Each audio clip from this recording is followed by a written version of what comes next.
Ria was a simple girl with a kind heart. She had been married to Arav for 6 months now. Arav's family seemed loving and respectful. They lived just 20 minutes away, and every Sunday Ria and Arav would visit them for family dinner. At first, Ria enjoyed it. The house was warm, her mother-in-law always prepared special dishes, and everyone talked, laughed, and shared stories. But soon, things started to feel strange. After every Sunday dinner, Ria began to feel sick. It wasn't a normal stomach ache, it was sharp, burning pain. Sometimes she would feel dizzy. Once, she even fainted in the car while going home. At first, she thought it was just something she ate. Maybe her stomach didn't agree with heavy food. But this sickness didn't stop. Every Sunday night, she would be in the bathroom, holding her stomach, sweating, and crying. She told Arav, "I think something is wrong. I get sick only after we eat at your parents' house." Arav looked at her and smiled. "You always worry too much. Maybe your stomach is just sensitive." She told her mother-in-law too. "Oh, Beta, it's probably just gas. I'll make lighter food next time," her mother-in-law said with a gentle smile. But the next Sunday, it happened again and again. Ria started to feel scared. No one else in the family got sick, only her. Everyone else ate the same food, laughed the same way, and slept peacefully at night. But Ria, she was in pain every time. She went to a doctor. Tests were done. Reports were clean. "Nothing is wrong with your stomach," the doctor said. But Ria knew something was wrong. She could feel it. Still, she didn't want to create problems. She loved Arav and didn't want to fight with his family. So she stayed silent. One day, while eating dinner at her in-laws again, she noticed something. Her dish tasted a little bitter. She looked around. Everyone else was happily eating, but her food tasted strange. She didn't say anything and quietly ate less that day. Surprisingly, that night, she didn't get too sick, just a little uncomfortable, but not the same sharp pain. That made her think, what if someone was mixing something in her food? But who would do that? And why? Her mind started spinning. Was she overthinking? Was she losing her mind? The next Sunday, she acted normal. She smiled, helped in the kitchen, served food, and ate like always. But this time, she watched carefully. Her mother-in-law served her food separately, saying, "I made this with less spice just for you." It sounded sweet, but Ria felt nervous. She took a few bites and then stopped. That night, her sickness came back, stronger. Her heart beat faster. Was it really the food? Or was she going crazy? She told Arav again, "Please, just once, try eating from my plate." He laughed. "Now you're being silly. Why would Mom do anything to hurt you?" That laugh hurt more than the pain in her stomach. No one believed her. Not her husband, not her in-laws, not even her own parents. Everyone said the same thing. "It's just your stomach." Ria started to feel alone. She began dreading Sundays. She felt nervous walking into the house, scared of the food, and even more scared of her thoughts. She stopped enjoying family time. She ate less, spoke less, and started keeping distance. But deep inside, she made a decision. If no one believes me, I'll find the truth myself. And that's when her plan began. She would act normal. She would smile and eat like always. But this time, she would bring her own food. Not to share, not to show off, but to survive. Because her heart told her, something dark was hiding behind the sweet smiles and delicious dishes. And she had to find out what it was, before it was too late. Ria couldn't sleep that night. Her eyes stayed open, staring at the ceiling. Her body was weak, her stomach still hurting. But her mind was alert. Something deep inside her told her that this wasn't just a health issue. Someone was doing this to her, but why? She thought about every small thing that had happened since her marriage.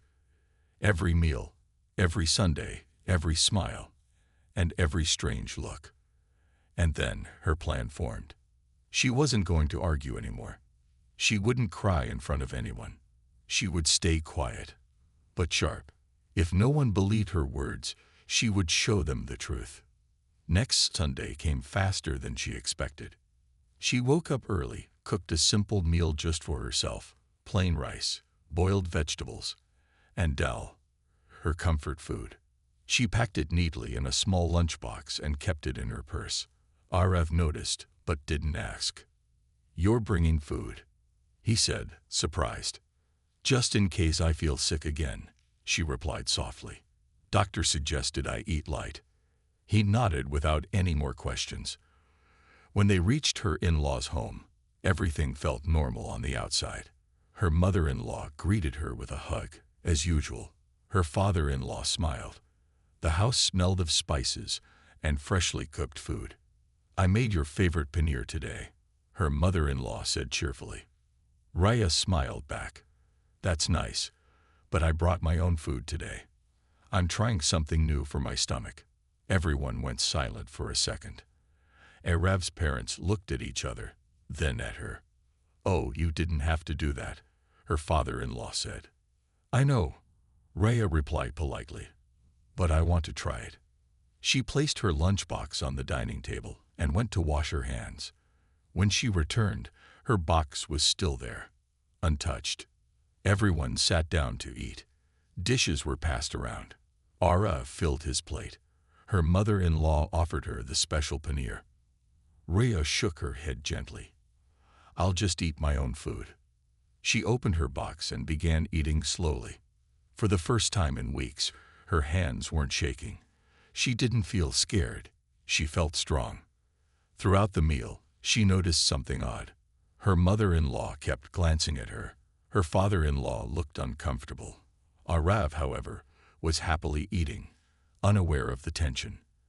After dinner, Rhea felt fine. No pain, no dizziness, no vomiting. She smiled to herself, but the real test was yet to come. Later that night, when Arav went to bed, Raya did something risky. She took the same food that had been served to her earlier, the paneer her mother-in-law offered, and kept a small portion in a foil wrap. She didn't eat it. She just packed it and placed it in her bag. The next day, she visited a private lab. She didn't tell anyone. She handed over the food sample and said, "Please test this. I think something's wrong with it." The man at the counter gave her a strange look but took the sample. 3 days later, her phone rang. "Ma'am, you were right," the lab assistant said. "There is a high level of aluminum phosphate in the sample. That's a chemical used in pesticides, very dangerous if consumed in high amounts." Raya's heart sank. So it was true. It wasn't just her stomach.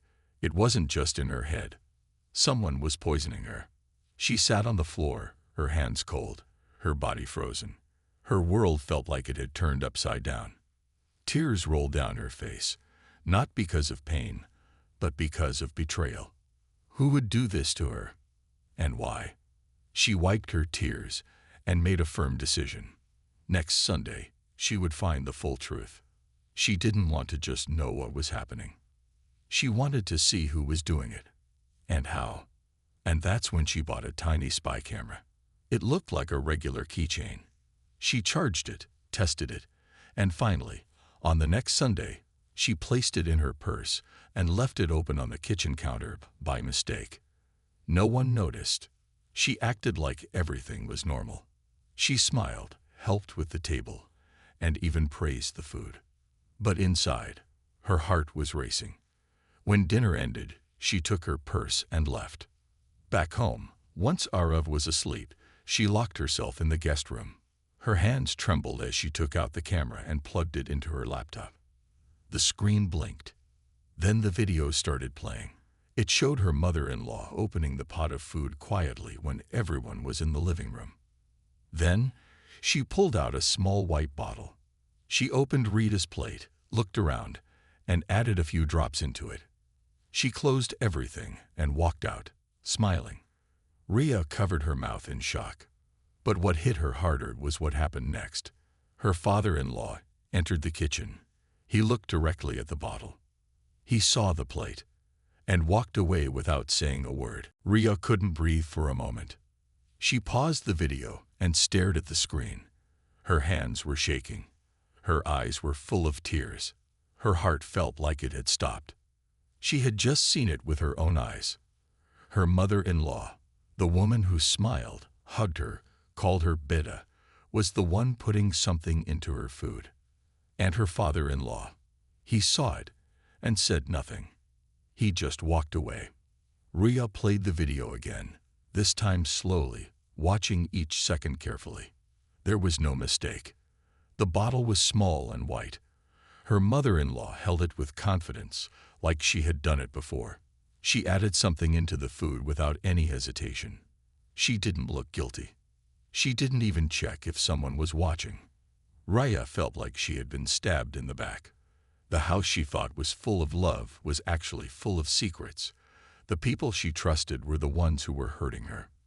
She closed the laptop and sat in silence. Everything made sense now. The sickness, the pain, the bitter taste in her food. It was all real. She wasn't crazy. She wasn't imagining things.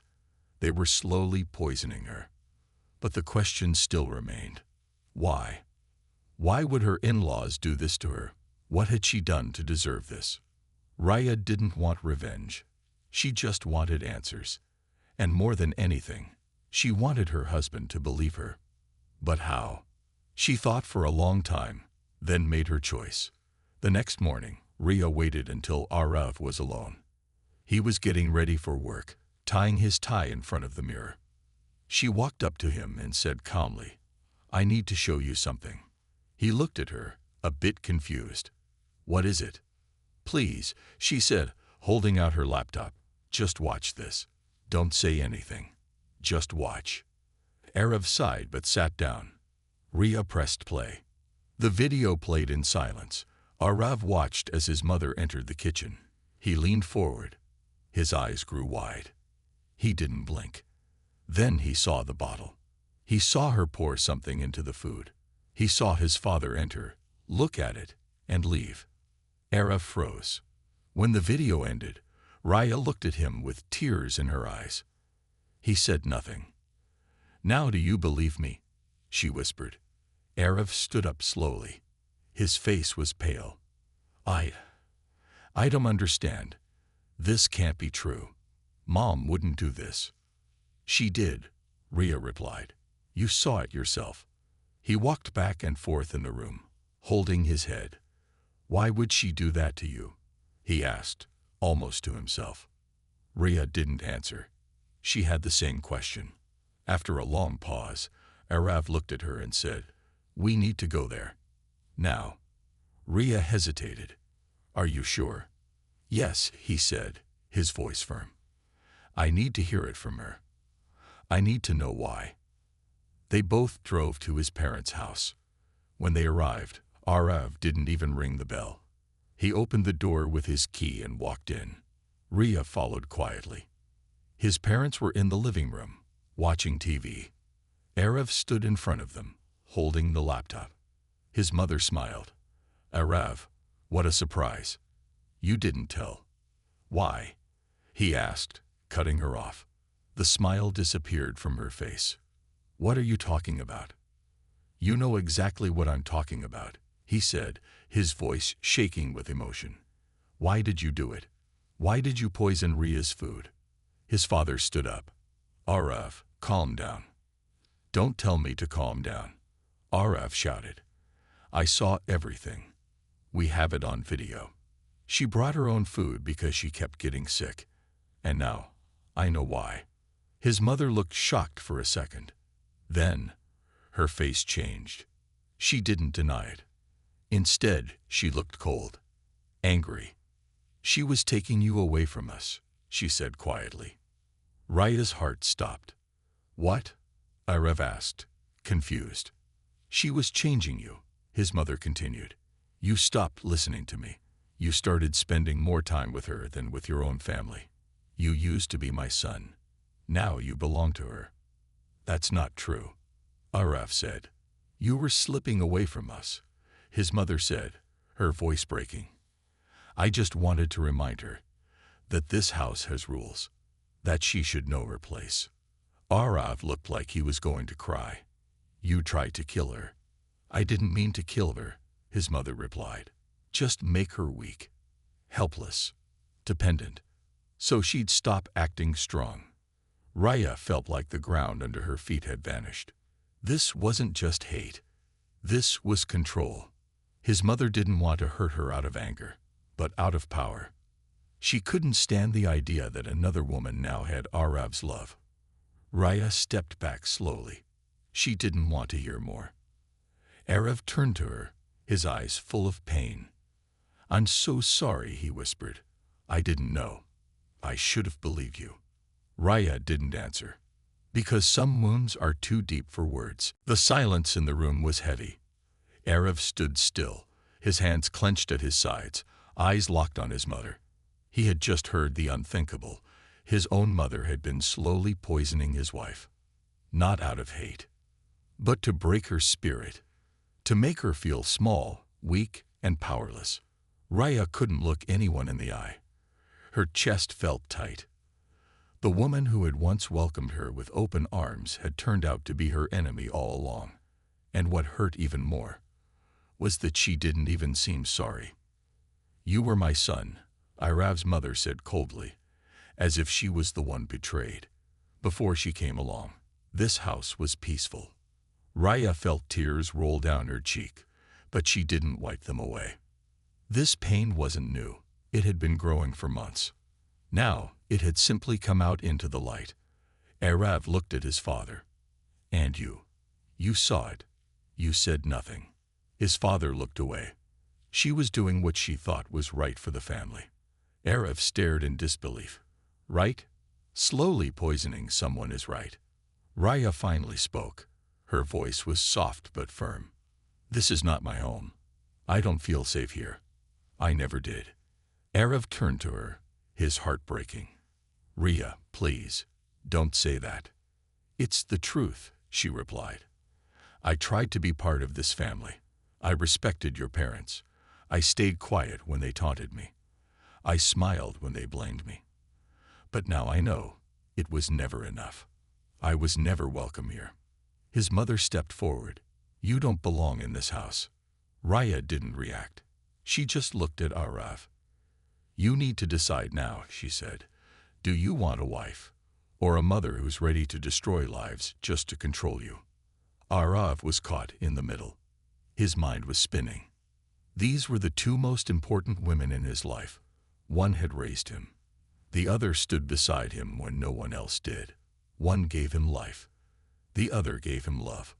I need time, he said finally. I need to think. Raya's heart sank. That was the answer she feared the most. Not, I choose you. Not, let's go. Just, I need time. She nodded slowly. Okay, take your time. She turned around and walked toward the door. Arav started to follow, but she stopped him. No, stay. He watched as she left the house, alone. Raya spent the night at a friend's place. She didn't call Arav. She didn't check her phone. She just sat on the bed, staring at the wall, asking herself the same question again and again. Did I do something wrong? The answer came quietly from within. No.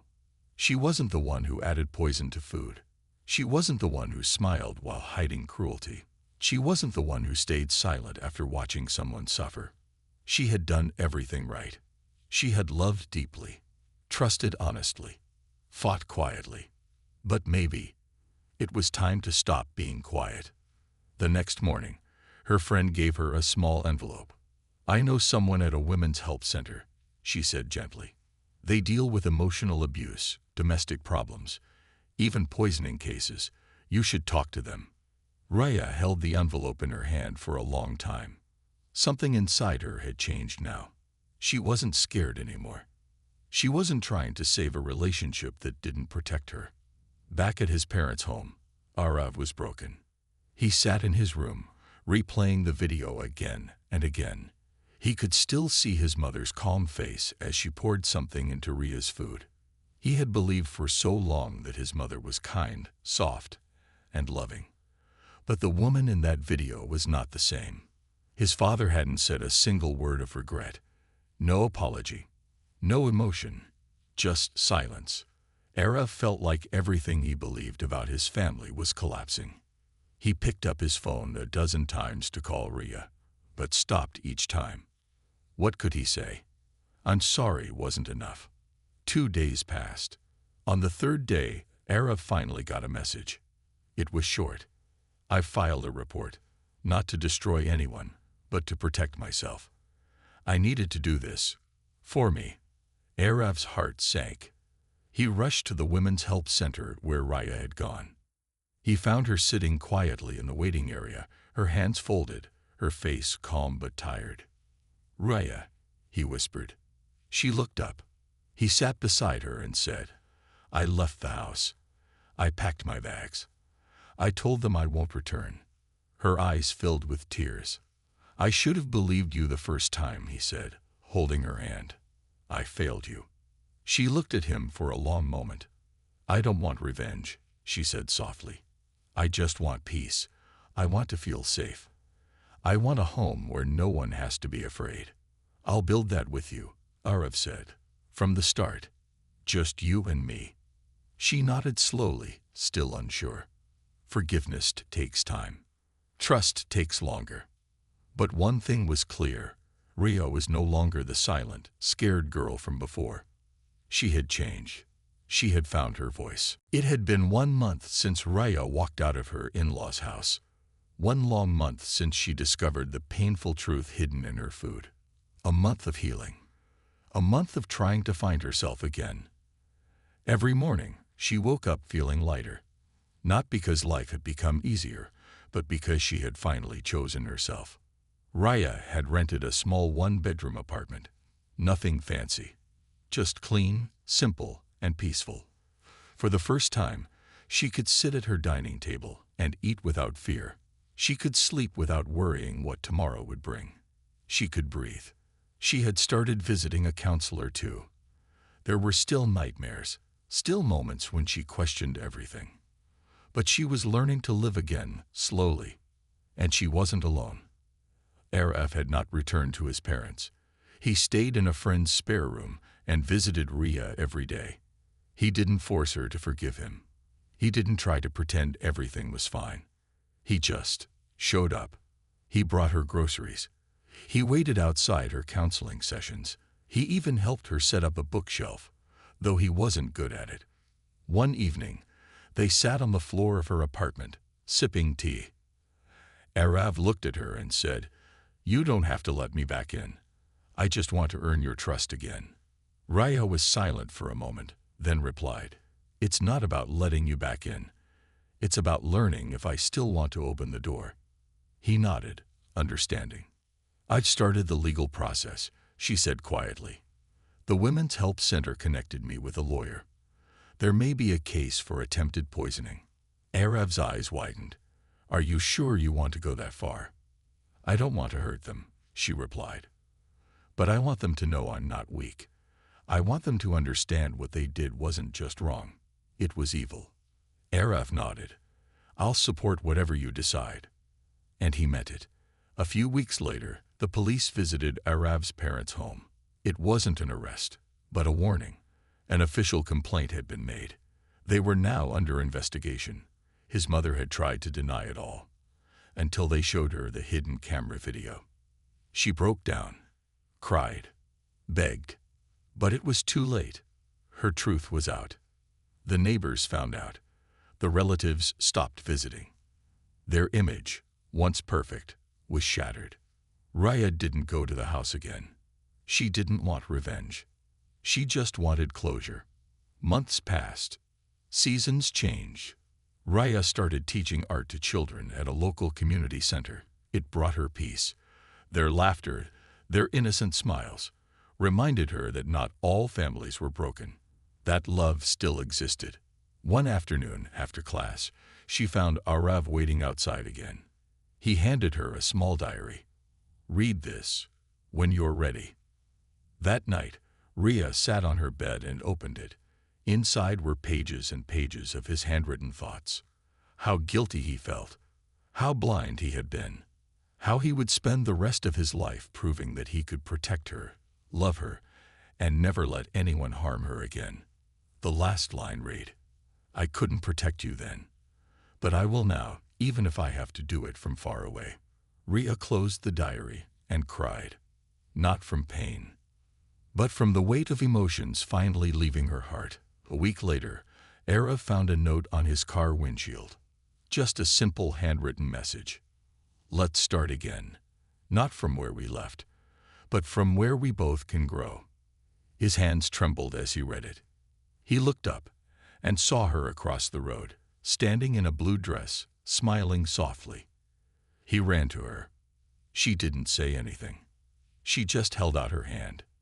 He took it, and together, they walked away. Not toward a perfect life, but toward a new one built on truth, on pain turned into strength, on broken trust being rebuilt, one step at a time. Because sometimes the worst storms don't destroy you.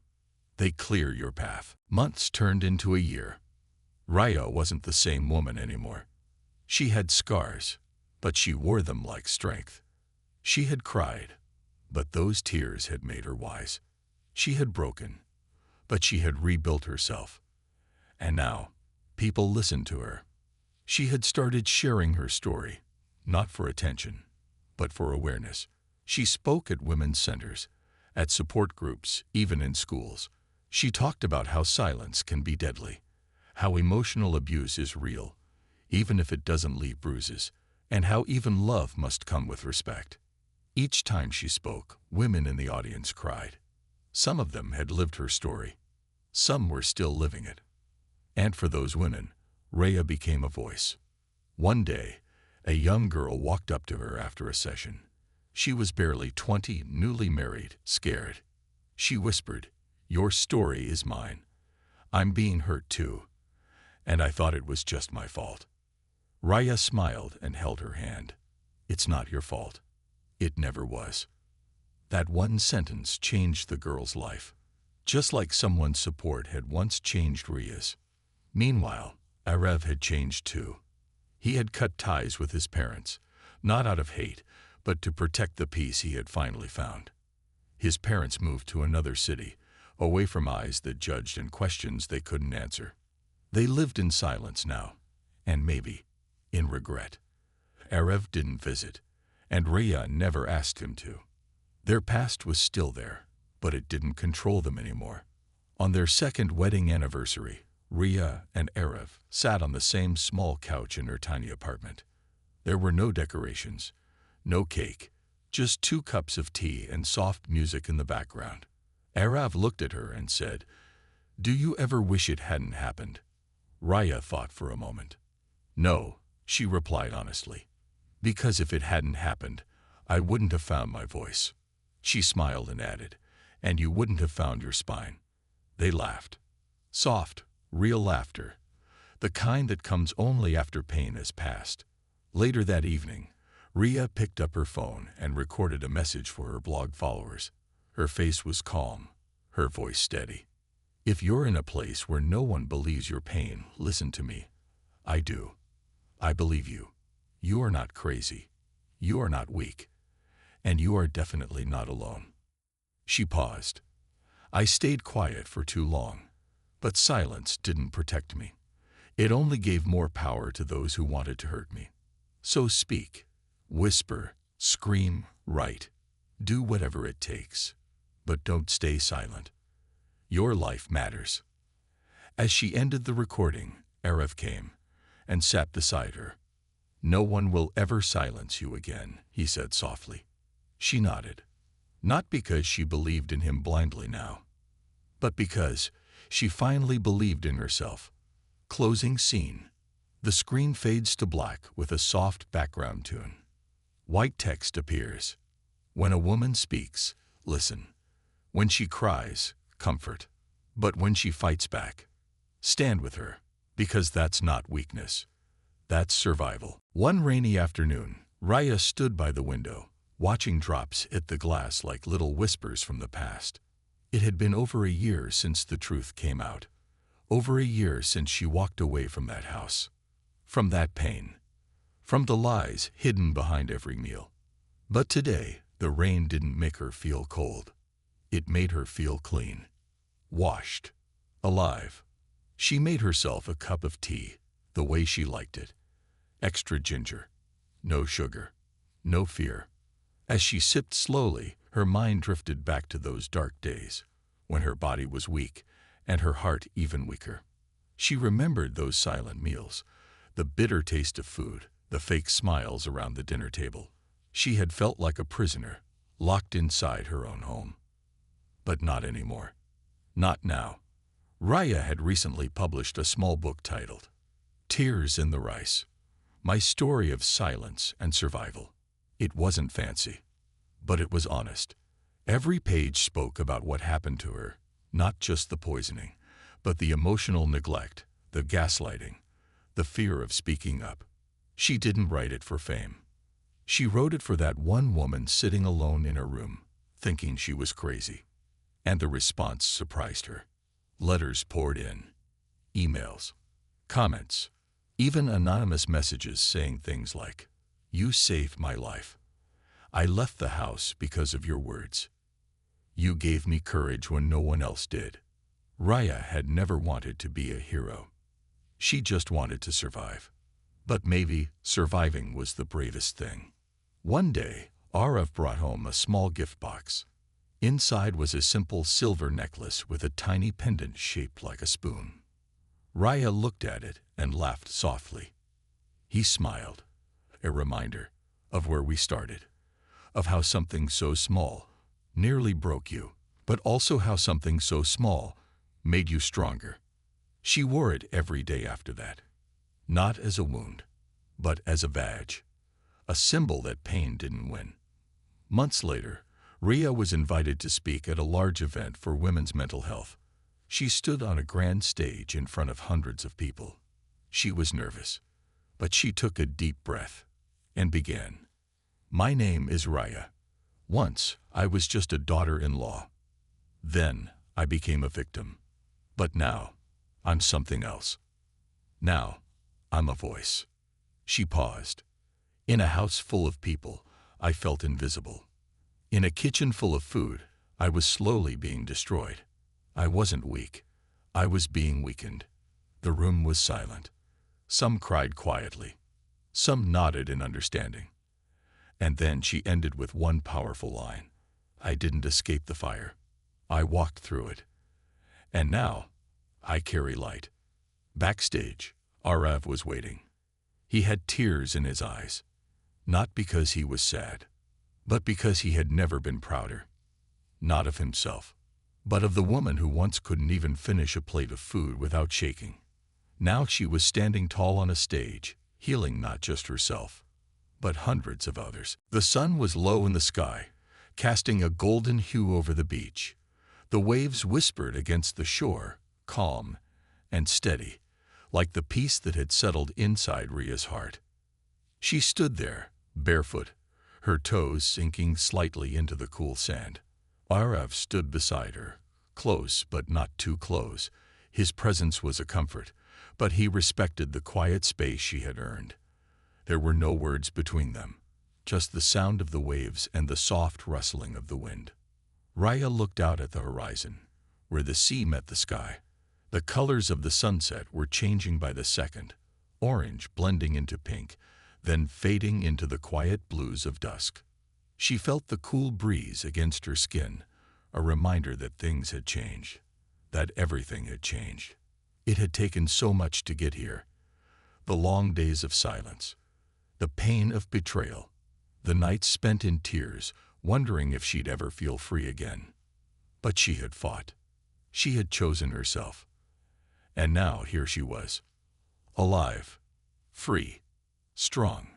Raya let out a soft breath, her chest rising and falling with the rhythm of the ocean. She didn't need to speak. The waves said it all, the constant flow of water coming in, retreating, and coming back again, just like her journey had. Come in. Go out. Suffer. Heal. She looked up at Arav, who was staring at her, a softness in his eyes that she hadn't seen in a long time. There was no judgment there. No shame. Just understanding. Do you ever think about the past? He asked, his voice barely louder than the whisper of the wind. Raya's gaze returned to the horizon. She wasn't sure how to answer at first. The past was a place she had tried to escape. It had hurt her. It had almost broken her. But as she thought about it, she realized that it wasn't something she needed to escape from anymore. No, she finally replied, her voice steady. I don't think about the past anymore. I don't need to. It's a part of me, but it's not my story anymore. Arav nodded slowly, turning his eyes back to the waves. His face softened, and she saw the deep care in his expression. He hadn't just witnessed her change. He had supported it. He had given her the space to grow, the space to speak her truth, and the space to be who she was meant to be. But there was more to it. He had learned something too. He had learned how important it was to listen, to trust, to let someone else have their voice, even if it hurt. He reached out and touched her hand gently. The simple gesture spoke volumes, more than any words ever could. Raya turned to look at him, her expression calm yet full of unspoken gratitude. She didn't need to say anything. They had both lived through enough to understand that silence could be just as powerful as words. Arav smiled softly, the kind of smile that showed he had learned something, something he could never take back. And then Raya spoke, her voice low but certain. I thought the end of my pain meant the end of my story. She paused, letting the words sink in. But now I know it was only the beginning of me. She smiled to herself, feeling the weight of those words lift from her heart. The storm had passed. She had walked through it, yes, but now she was standing in the sunlight. She wasn't broken. She was rebuilt, stronger than she had ever been. The sunset deepened, the sky now painted in darker shades, signaling the close of the day. But for Rhea, this wasn't the end. It was a new beginning, a beginning where she would no longer be silent, a beginning where she would use her voice to speak not just for herself, but for others too. She was no longer the woman who was afraid of speaking up, afraid of standing tall. She was a woman who had fought, and won. She turned to face Arav once more. Let's go home, she said, her voice filled with a quiet strength. They walked back along the shore, side by side, the sand soft beneath their feet, the waves gently lapping at their ankles. The night was falling, but Raya felt the warmth of a new day ahead, a day where nothing would silence her again.